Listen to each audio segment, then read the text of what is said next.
Hello guys, welcome back to my channel. तो आज मैं कंपलसरी इंग्लिश की जो पोएम है अपहिल, उसका रिवीजन ले रही हूँ, मतलब उसके बारे में बताने वाली हूँ। आज हम अपहिल जो पोएम है यूनिट नंबर 1 वो देखेंगे।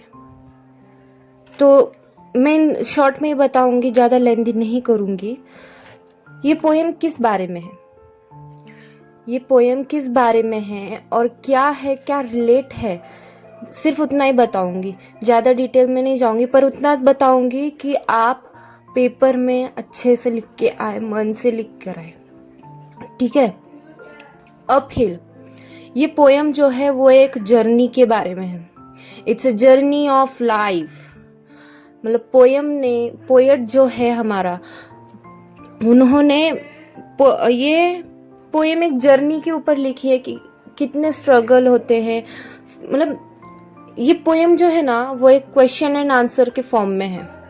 जैसे दो ट्रैवलर है, वो एक दूसरे को पूछ रहे हैं। फर्स्ट ट्रैवलर पूछ रहा है जो उसके साथ एक और जो बंदा है उससे कि इस जर्नी का एंड क्या है।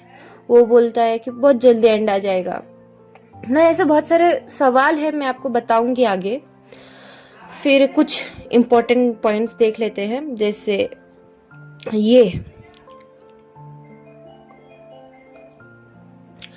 एलेगोरिकल पोयम, मतलब कंपेयर विद द अनदर, मतलब कंपेयरिंग करना। जैसे he is as tall as tree, इस वर्ड का मीनिंग है वो। ठीक है, आप नोट डाउन कर लीजिए, आपको काम आएगा।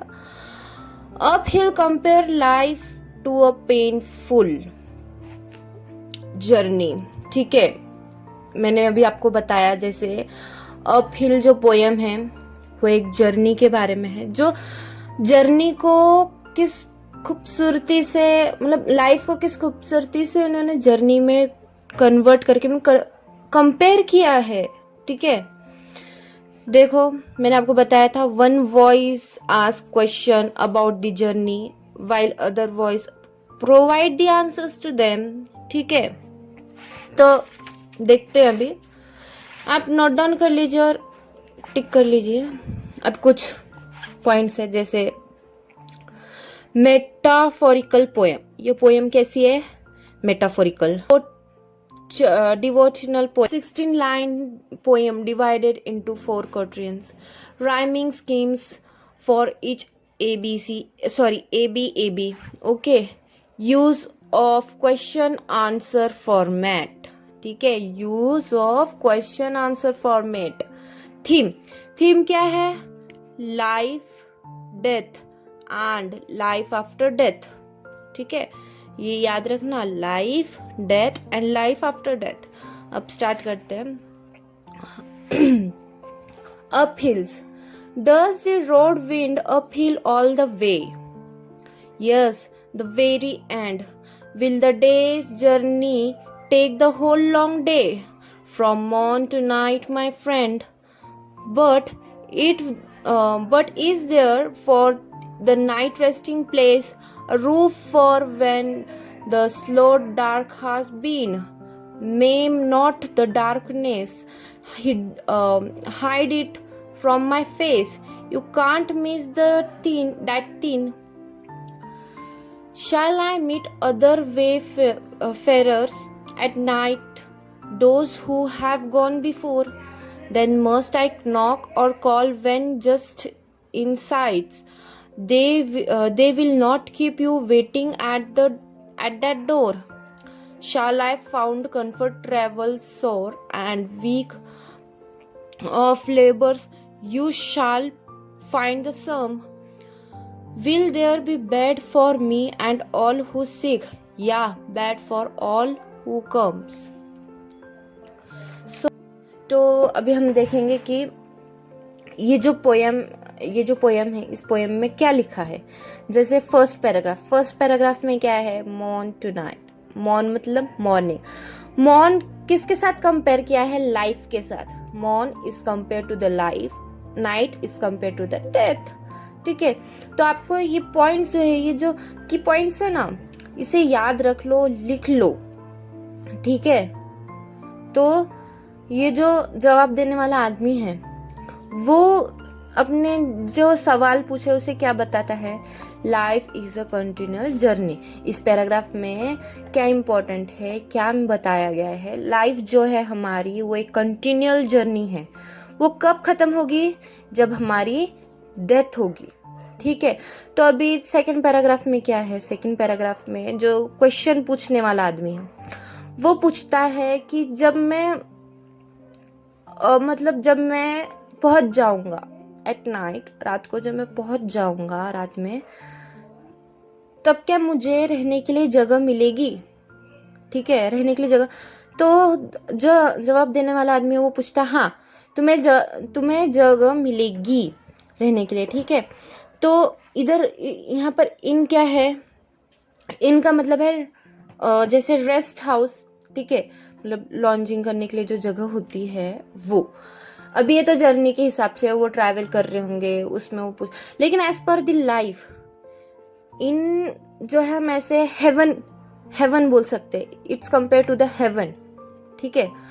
तो the end of life and the one place where we all go, मतलब ये पैराग्राफ किस बारे में, जैसे लाइफ जब खत्म हो जाती है तब सारे आदमी जो जहाँ जाते हैं हेवन, वहाँ वो जगह वो है हमारी रेस्टिंग प्लेस, ठीक है। Shall I meet other fairies at night, those who have gone before, then must I knock or call when just in sight, they will not keep you without at that sorry huh, they will not keep you waiting at that door।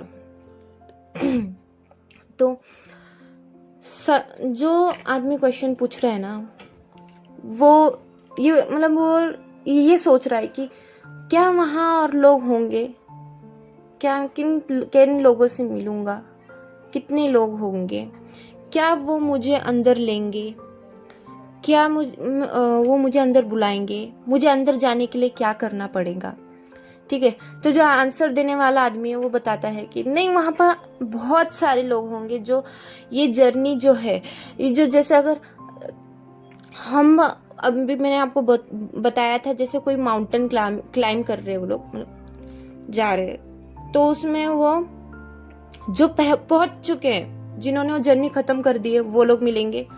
And now as compare to the life, जिन्होंने अपनी life complete कर दी, अपने life की जो struggles है, जो challenges है, वो कंप्लीट करके वो वहाँ उस टॉप पे पहुंचे हैं हेवन में, वहाँ तुम्हें वो लोग मिलेंगे और वो लोग तुम्हें बाहर नहीं रखेंगे, वो लोग तुम्हें अंदर लेंगे, वो लोग बुलाएंगे तुम्हें, ठीक है। फिर shall I find comfort travel sore and weak, of labor you shall find the sum, will there be bed for me and all who seeks, या beds for all who came। मतलब लास्ट पैराग्राफ है, इसमें जो question पूछने वाला आदमी है वो ये पूछ रहा है कि क्या मुझे उधर कंफर्ट मिलेगा, जो मैंने इतना ये सब कुछ, मतलब वो अपने बारे में सोच रहा है। तो उसे जवाब क्या मिलता है, तुमने जो भी लेबर किया है, तुमने जो कुछ भी मतलब काम किया है, तुम्हें उसका फल मिलेगा ही मिलेगा, ठीक है। वो एक कहावत है ना, कर्म कल फल की चिंता मत कर, of labour you shall find the sum. मतलब आप इस चीज ये लाइन को ना उसके साथ रिलेट कर सकते, ठीक है। और you will find the beds, मतलब वहां पर सबके लिए बेड्स है, ओके। जो जितने भी यात्री है, जितने भी प्रवासी है, उन सब के लिए उधर बेड है, ठीक है। तो ये है, ये जो मैंने अभी जो भी बोला है आप प्लीज उसे नोट डाउन कर लो, जितना भी दिखाया है मैंने प्लीज, और अच्छे से याद रखना और अपने मन से लिखने की कोशिश करना, सब अच्छे से पढ़ लो।